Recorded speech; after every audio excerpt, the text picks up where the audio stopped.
خالص مسلمانان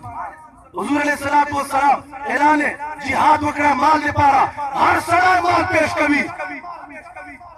په دې چې یوه زنانه روانه ده تیخوری ماشوم یې راخیستی ده ورته وایي یا رسول الله هیڅ شی نه لرو دا یو تیخوری ماشوم مې د تا درکوم دا در سره وایسا حضور علیہ السلام ورته فرمایي سوچ پکو په دې خبرو باندې عزتمندو مسلمانانو هره موقع راځي قسمه قسم سیاسي موقع راځي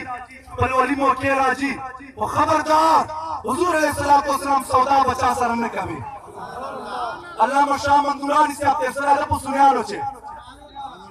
دوه فرقو چې لړۍ وه جګړه ودای حکم او ثالث مقرر کړی یوې فرقې ول 73 लाख یا 71 लाख روپۍ ورته راوړې پټې ورته وایي صرف دوره ووایه چې موږ په حق باندې یو غلط نه یو شاه منظوراني صاحب پیسو ته وکتل هغه سن 70 زمانې چې 70 लाख روپۍ به چوره وې شاه منظوراني صاحب پیسو ته وکتل او بیا یې وخندل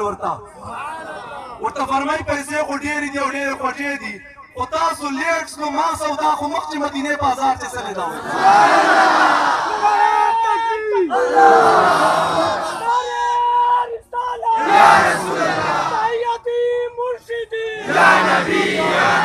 شاه منظوراني صاحب سیاست کړی ده په دغه پاکستان چې سینیټر پاته سلی ده خو یوه تنخوا د کور ته نه ده وړې هلته یې بیت المال چې جمع کړې ده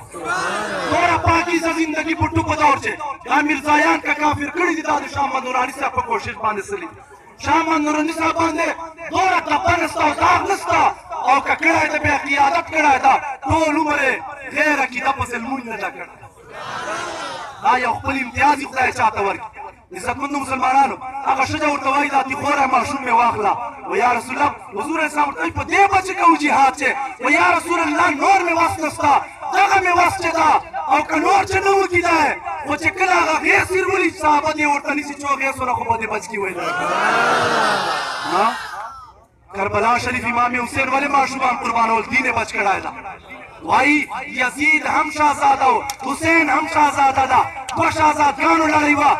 نه امام حسین د حضور پاک مسای ده حضور علیه السلام لښتې جګر ټوکړه ده او یزید پلید ده پلار مبارک ته موږ سلام ده امیر معاویه صحابي ده رضی الله تعالی عنه